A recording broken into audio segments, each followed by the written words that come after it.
ప్రభునందు ప్రియులారా, బాగున్నారు కదా. సో మనం బాగుండాలని, ఆశీర్వాదాన్ని అనుభవించాలని దేవుడు మనకు ముందుగా కొంతమందిని నియమించాడు. ఆ నియమించబడినటువంటి వాళ్ళలో ఒక అద్భుతమైన వ్యక్తి ఎవరు అని అంటే అబ్రహాముని దేవుడు ఆశీర్వదించాడు. ఎందుకు ఆశీర్వదించాడు దేవుడు అబ్రహాముని అని అంటే, మనం ఆశీర్వదించబడ్డానికి. సో మన జీవితంలో ఆశీర్వాదాన్ని అనుభవించడానికి దేవుడు ముందుగా అబ్రహామును ఆశీర్వదించాడు. అబ్రహామును ఎలా ఆశీర్వదించాడు అన్నటువంటి విషయాన్ని మనం వాక్య భాగంలో చూద్దాం. ఆదికాండ గ్రంథం 12వ అధ్యాయం 1వ వచనం నేను చదువుతున్నాను. యెహోవా చెప్తున్నాడు అబ్రహాముతో, నీవు లేచి నీ దేశము నుండి, నీ బంధువుల యొద్ద నుండి, నీ తండ్రి ఇంటి నుండి బయలుదేరి నేను నీకు చూపించు దేశమునకు వెళ్ళుము అన్నాడు. ఏమన్నాడు దేవుడు? మొదటిగా నీవు లేచి అన్నాడు. అంటే he was in the stationery position. ఆయన ఆ దేశంలో తన ఇంటిలో స్థిరంగా ఉన్నాడు. ఇక ఈ ప్రదేశాన్ని నువ్వు వదిలిపెట్టాలి, కాబట్టి నీవు లేచి నీ దేశము నుండి అని అన్నాడు. ఈ దేశాన్ని విడిచిపెట్టాలి అని అన్నాడు. మొదటిది నీవు లేచి ఈ దేశాన్ని విడిచిపెట్టు. రెండవది నీ బంధువుల యొద్ద నుండి నీ బంధువుల్ని విడిచిపెట్టు. రెండవది. మూడవది నీ తండ్రి ఇంటి నుండి, నీ తండ్రి ఇల్లైనటువంటి ఈ ఇంటిని వదిలేయి అని అన్నాడు. బయలుదేరి నేను నీకు చూపించు దేశమునకు వెళ్ళుము అని అన్నాడు. సో ఆశీర్వదించడానికి ముందు దేవుడు చెప్పినటువంటి మాటలు అబ్రహాముతో, నీవు లేచి నీ దేశము నుండి, నీ బంధువుల ఇంటి నుండి, నీ తండ్రి ఇంటి నుండి బయలుదేరాలి, నేను నీకు చూపించే దేశానికి వెళ్ళాలి. సో ఇవి అబ్రహాముని ఆశీర్వదించబోయే ముందు దేవుడు అబ్రహాముతో పలికినటువంటి మాటలు.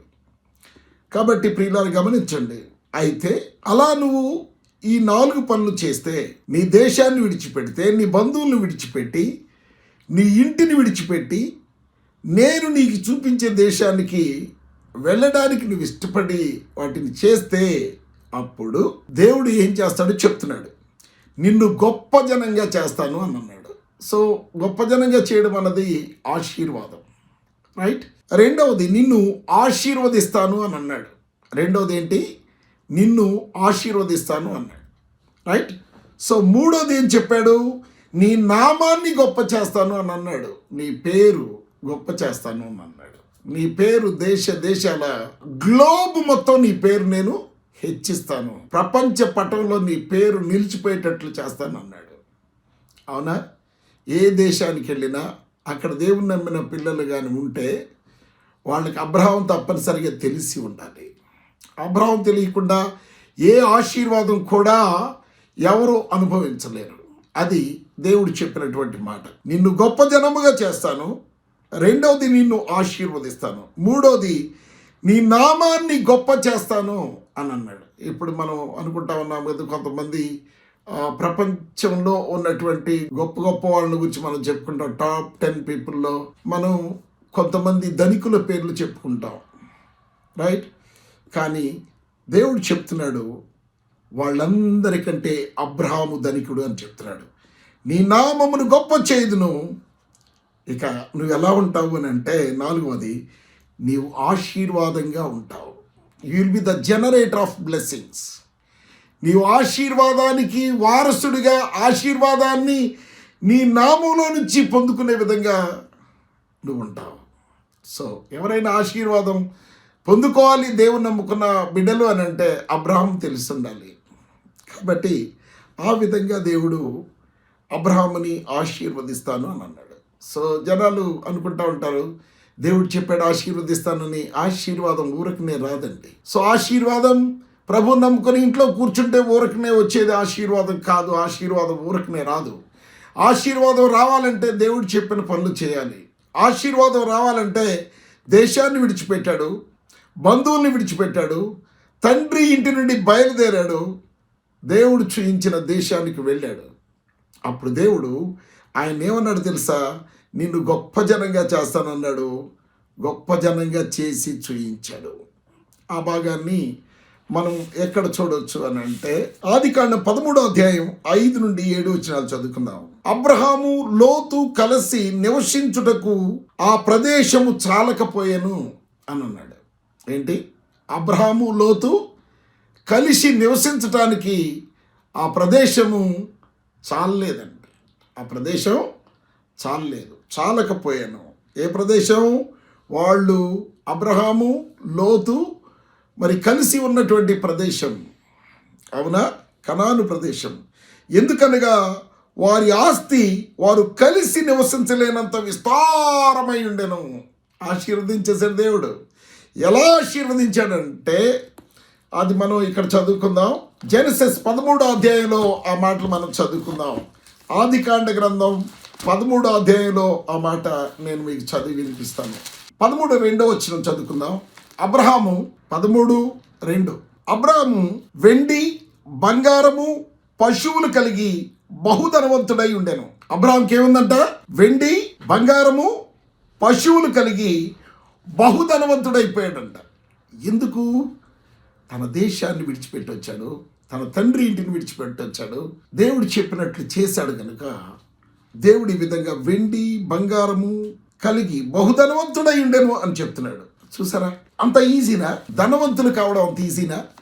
సో చాలామంది నేటి దినాల్లో మరి వాక్యాన్ని బోధిస్తూ ఉన్నారు. దేవుడు విశ్వాసంతో అడిగితే ఏదైనా ఇస్తాడండి. విశ్వాసంతో అడిగితే తప్పనిసరిగా ఇస్తాడు. బట్ విశ్వాసంతో అడిగినప్పుడు మనం ఆయన పని చేసి విశ్వాసంతో అడగాలి. క్రియలేని విశ్వాసం మృతమని బైబిల్ చెప్తుంది. సో నువ్వు విశ్వసించిన వాక్యాన్ని నెరవేర్చాలి. అబ్రహాము దేవుని వాక్యాన్ని నెరవేర్చాడు. ఏం చేశాడు అబ్రహాము? ఓ సీక్వెన్షియల్ ఆర్డర్లో మనం చూసుకుంటూ వెళదాం. ఎప్పుడైతే దేవుడు చెప్పిన మాటకు విధేయత చూపాడో అప్పుడు దేవుడు అంటాడు 12వ అధ్యాయం 3వ వచనంలో, నిన్ను ఆశీర్వదించు వారిని నేను ఆశీర్వదిస్తాను అని అన్నాడు.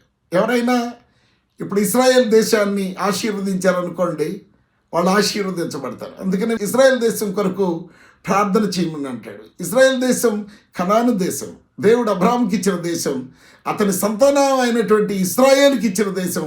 ఆ దేశము తన మనముడైనటువంటి ఇశ్రాయేలుకి స్వాస్థ్యంగా ఇచ్చాడు. ఏ దేశంలో అయితే ఆ కనాను దేశంలో ఉన్నాడో ఆ దేశాన్ని స్వాస్థ్యంగా ఇచ్చాడు. దేవునికి స్తోత్రం కలుగును గాక. నిన్ను ఆశీర్వదించు వారిని ఆశీర్వదించదను అని అన్నాడు. అవునా? నువ్వు దేవుడు చెప్పిన మాట వింటే నువ్వు ఆశీర్వదించబడతావు. నిన్నెవరైనా ఆశీర్వదిస్తే వారిని దేవుడు ఆశీర్వదిస్తాడు.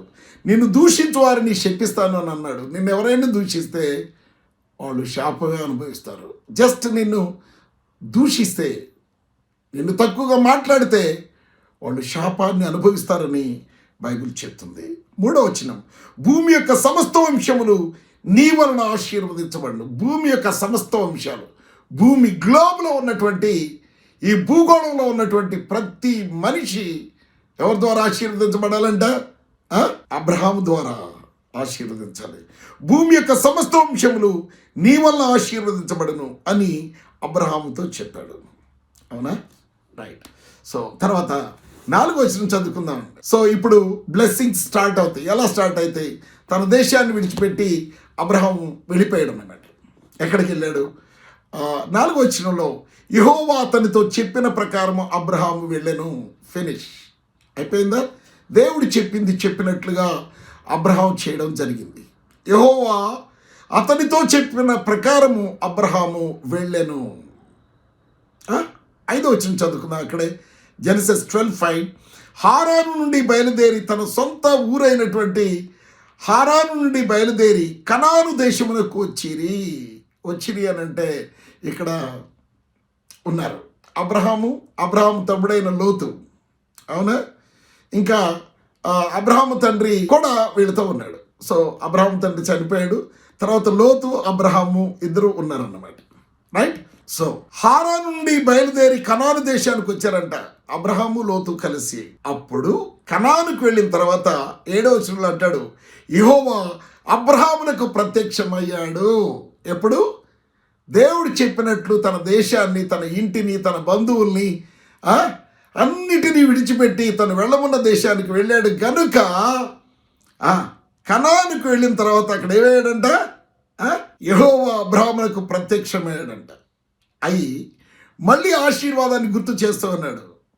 నీ సంతానమునకు కనాను దేశాన్ని ఇస్తానని చెప్పాడు. ఏం చెప్పాడు? ప్రత్యక్షమై నీ సంతానానికి కనాను దేశాన్ని ఇస్తాను అన్నాడు.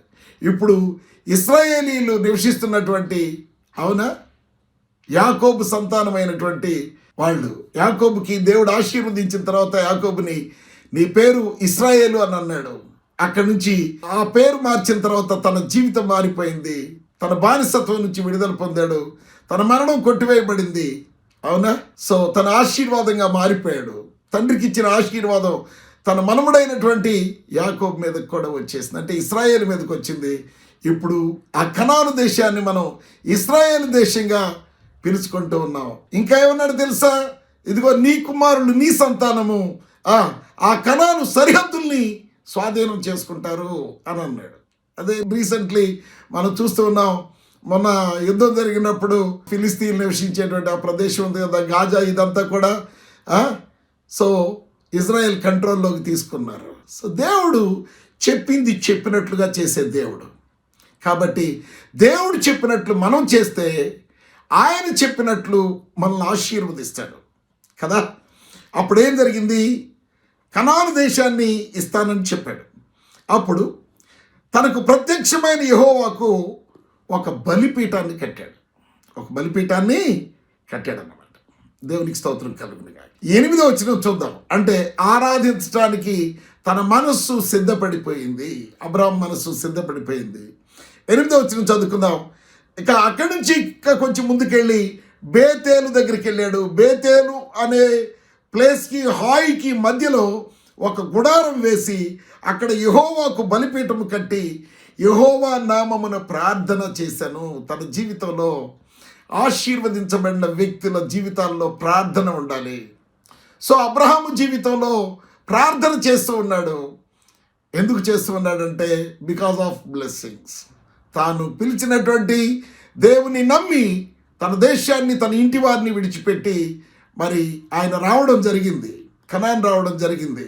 కాబట్టి దేవుడు అబ్రాహాముకి అక్కడ ప్రత్యక్షమై ఈ దేశాన్ని నీ సంతానానికి ఇస్తాను అని అన్నాడు. ఈ సంతానానికి ఇస్తాను అని చెప్పి ఆయన వాగ్దానం చేశాడన్నమాట. దేవుని కృపగల నామానికి మహిమ కలుగును గాక. ఇప్పుడు బేతేలుకి, హాయికి మధ్యలో గుడారం వేసుకున్నటువంటి అబ్రహాము అక్కడ యెహోవాకు బలిపీఠము కట్టి యెహోవా నామమున ప్రార్థన చేశాను. నమ్మాలి, ప్రభు చెప్పింది, తండ్రి అయిన దేవుడు చెప్పింది చేయాలి. ఆ తర్వాత ప్రార్థన చేస్తూ ఆయనతో సహవాసం చేయాలి. ఇవన్నీ చేస్తూ ఉంటేనే నీకు ఆశీర్వాదం. కానీ ఏదో దేవుని నమ్ముకుంటే నువ్వు ఆశీర్వదించబడతావు మరి అని నీకు ఏదో లారీ వస్తుంది, ఆస్తులు వస్తాయి, బంగారం వస్తుంది, ఇల్లు వస్తుంది, ఇవన్నీ చెప్తే కాదండి. అవి కాదు. అవన్నీ వస్తాయి నిజమే, కానీ ఎప్పుడు వస్తాయి అని అంటే దేవుడు చెప్పిన మాట వినినప్పుడు మాత్రమే ఆశీర్వాదాలు విడుదలవుతాయి. నీ జీవితంలో ఆశీర్వాదాలు మూమెంటం తీసుకోవాలి, విడుదల కావాలి అని అంటే దేవుడు చెప్పింది చెప్పినట్లుగా నువ్వు చేయాలి. అవునా?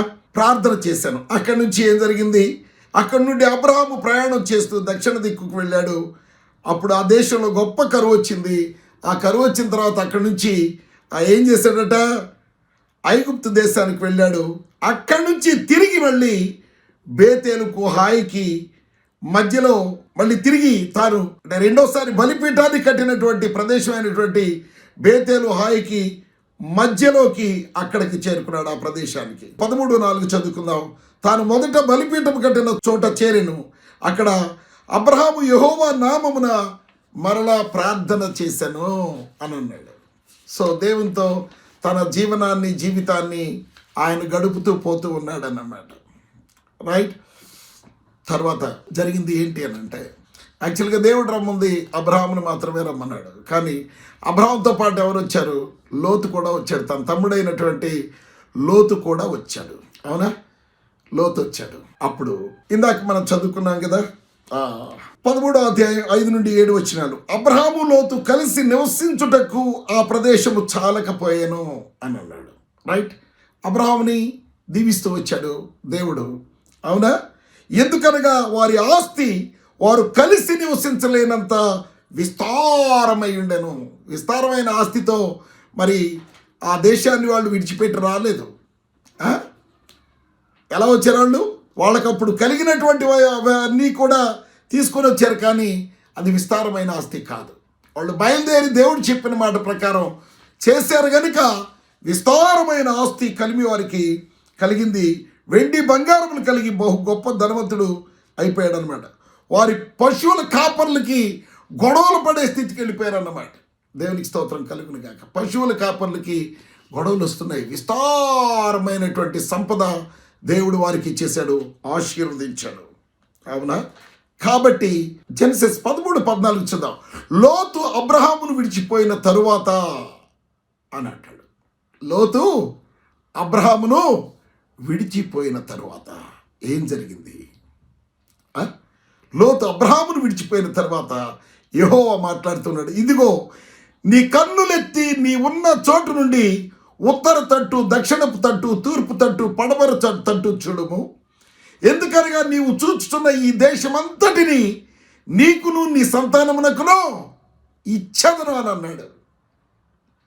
ఇప్పుడు నెరవేర్పు ఏంటి? లోతు తనను విడిచి వెళ్ళి పొమ్మని చెప్పాడు. ఇదిగో లోతు, నీవు ఇక్కడి నుంచి విడిచి వెళ్ళిపోయి వేరే ప్రదేశంలో ఉండు. నీ కాపర్లకి నా కాపర్లకి గొడవలు ఇదంతా దేనికి? మనం సంతోషంగా ఉండొచ్చు అని చెప్పి అంటే లోతు ఒక మంచి నీరు ప్రవహించే పచ్చటి మైదాన ప్రాంతం ఎన్నుకున్నాడు, వెళ్ళిపోయాడు. అప్పుడు దేవుడు ఆశీర్వదించడం మొదలుపెట్టాడు. నిన్ను ఎలా రమ్మన్నాడో అలానే నువ్వు రావాలి. నువ్వు లోతును వెంటేసుకొని వచ్చావు.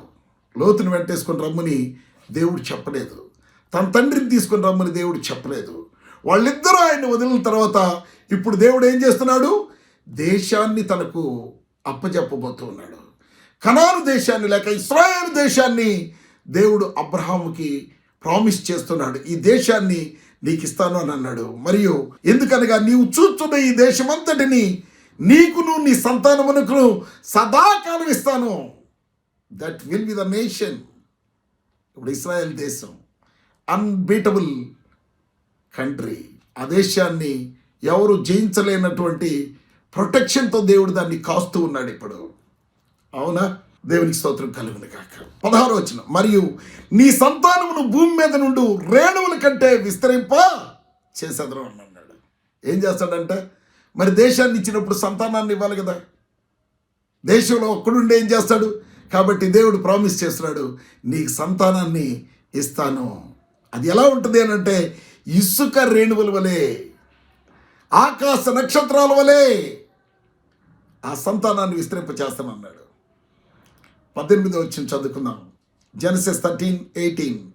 అప్పుడు అబ్రాహాము తన గుడారము తీసి హెబ్రోనులోని మమ్రే దగ్గరనున్న సింధూర వృక్షవనములో దిగి అక్కడ యెహోవాకు బలిపీఠము కట్టెను.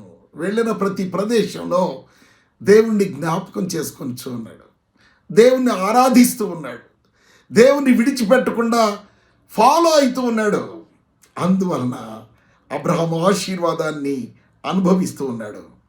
అంతేకాదండి, జెనసిస్ 18:18-19 మనం చదువుకుంటే అక్కడ ఉన్నటువంటి కొన్ని అద్భుతమైన మాటలు మనం చదువుకుందాం. అబ్రహాం దగ్గరికి ఒక ముగ్గురు వ్యక్తులు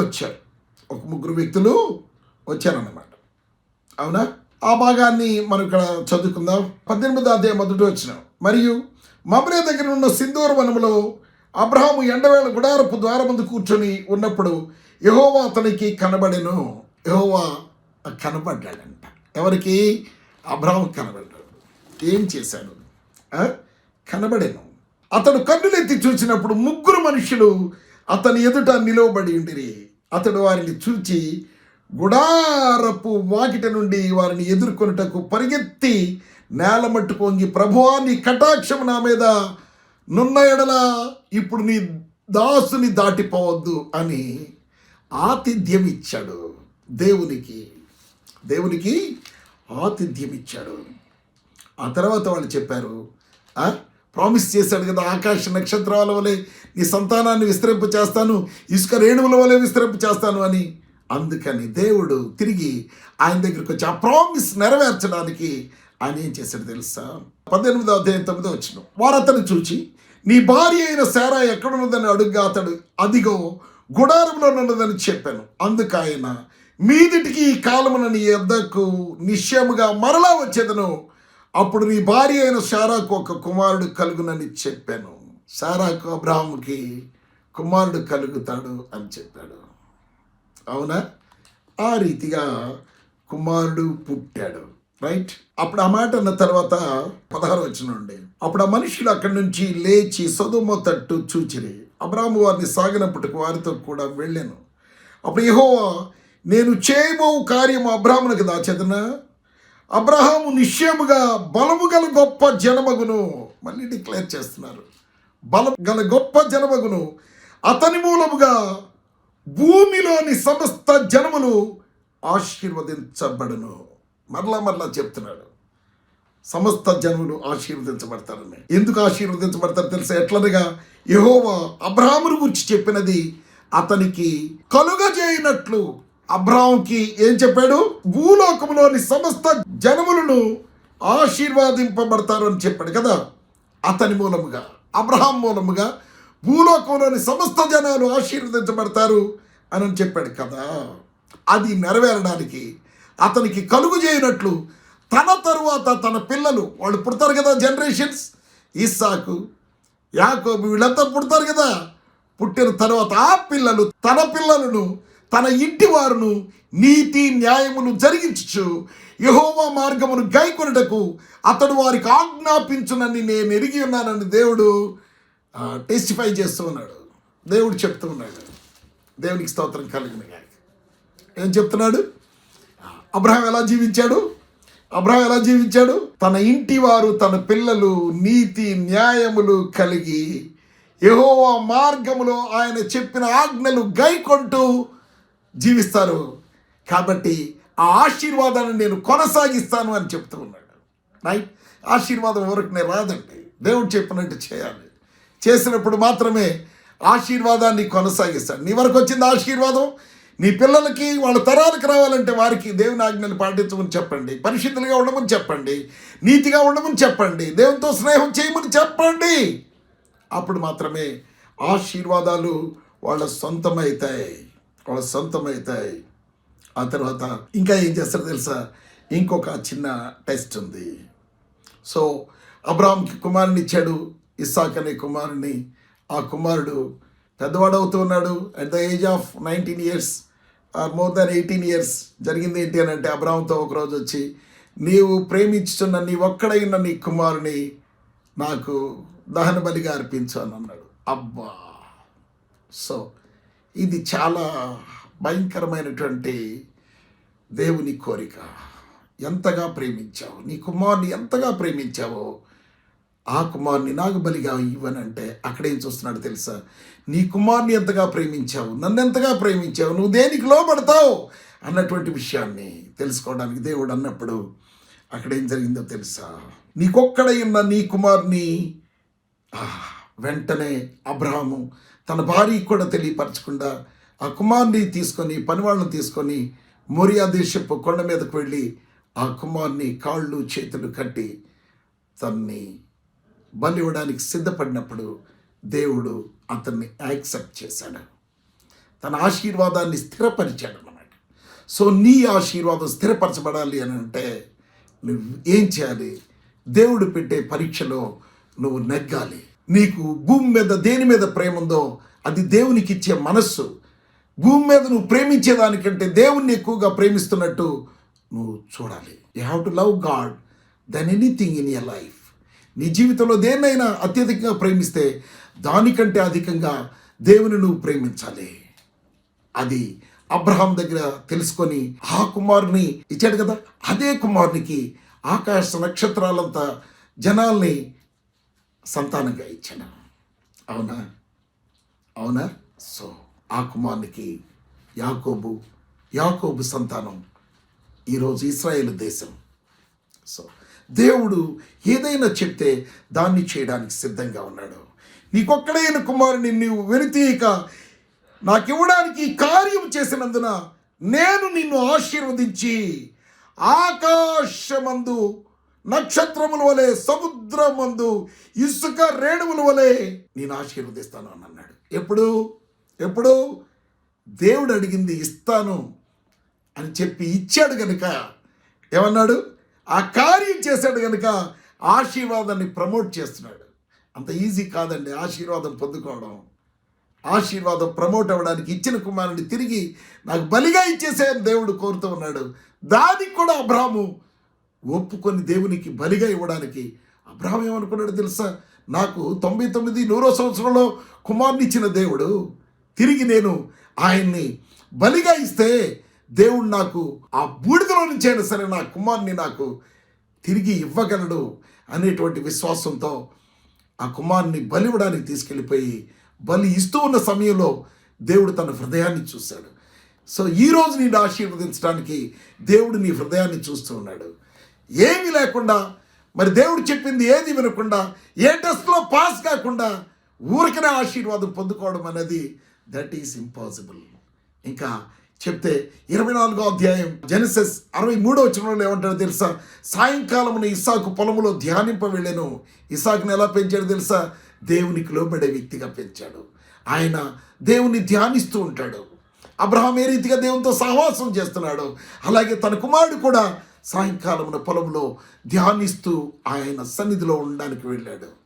కాబట్టి తండ్రి తీసుకున్న నిర్ణయానికి లోబడి, నాన్నగారు నువ్వు బాధపడాల్సిన అవసరం లేదు, దేవుడు నిన్ను అడిగాడు కదా, ఇదిగో నేనే పడుకుంటాను, నా కాళ్ళు చేతులు కట్టేయి, నువ్వు నన్ను ఎత్తి దాని మీద పడుకోబెట్టాల్సిన అవసరం లేదు, నేనే పడుకుంటాను అని చక్కగా తండ్రికి సహకరించి తండ్రి మాట నెరవేర్చడానికి ముందుకి కొనసాగిన వ్యక్తి ఇస్సాకు. ఆశీర్వదించబడ్డాడు ఇస్సాకు కూడా. ఇస్సాకు తండ్రి కంటే మిక్కిలి ధనవంతుడైపోయాడు. విత్తనం వేశాడు. ఎప్పుడు విత్తనం వేశాడు, పంటలు పండనటువంటి కరువు ప్రదేశంలో భూమిలో విత్తనం వేస్తే ఆ విత్తనాన్నే దేవుడు మొలిపించి సమృద్ధినిచ్చి మిక్కిలి ధనవంతుడిగా చేస్తాడు అన్నమాట. ఈ విధంగా నా జీవితంలో దేవుని మాట విని ఆయన చెప్పింది చెప్పినట్లుగా చేసి ఆశీర్వాదాన్ని అనుభవించాలే తప్ప, ఏదో పాస్టర్ గారు చెప్పారు ఇదిగో మీకు ఆశీర్వాదాలు వచ్చేస్తాయి అంటే ఎక్కడి నుంచి వస్తాయి? ప్రభు చిత్తాన్ని నెరవేర్చకుండా ఏ ఆశీర్వాదాన్ని నువ్వు అనుభవించలేవు. నీకు ఇచ్చిన ఆశీర్వాదం మొదటగా చాలు. అదేంటో తెలుసా, ఆ మాట మనం చదువుకుందాం. మరి మనం అన్యజనులుగా ఉన్నాం కదా, మనకు ఆశీర్వాదం ఎలా కలుగుతుంది అని అంటే ఇక్కడ చెప్తున్నాడు. గలతీయులకు రాసిన పత్రికలో 3వ అధ్యాయం 13వ వచనంలో చదువుకుందాం. ఆత్మను గురించిన వాగ్దానము విశ్వాసం వల్ల మనకు లభించినట్లు అబ్రహాము పొందిన ఆశీర్వచనము క్రీస్తు యేసు ద్వారా అన్యజనులకు కలుగుటకాయ అన్నాడు. కలగడానికి క్రీస్తు మనకు గాను శాపగ్రాహి అయి మనలను ధర్మశాస్త్రం యొక్క శాపము నుండి విమోచించెను అన్నాడు. అవునా? ఈ రోజున నిన్ను విమోచించినటువంటి, నీ కొరకు మరణించిన యేసు ప్రభు, నీ కొరకు రక్తం చిందించిన యేసు ప్రభు వారిని నువ్వు నమ్ముకుంటే అప్పుడు నువ్వు అబ్రహాం కుమారుడిగా మార్చబడి ఇస్సాకు వలె, అబ్రహాం వలె, ఇంకా ఇజ్రాయేలు వలె ఆశీర్వదించబడతావు. అటు ఆశీర్వాదాలు నీకు దేవుడు సమృద్ధిగా పొందుకున్నట్లు దేవునికి లోబడి ఆయన చిత్తాన్ని అర్థం చేసుకొని జీవించుదుముగాక. ఆమెన్.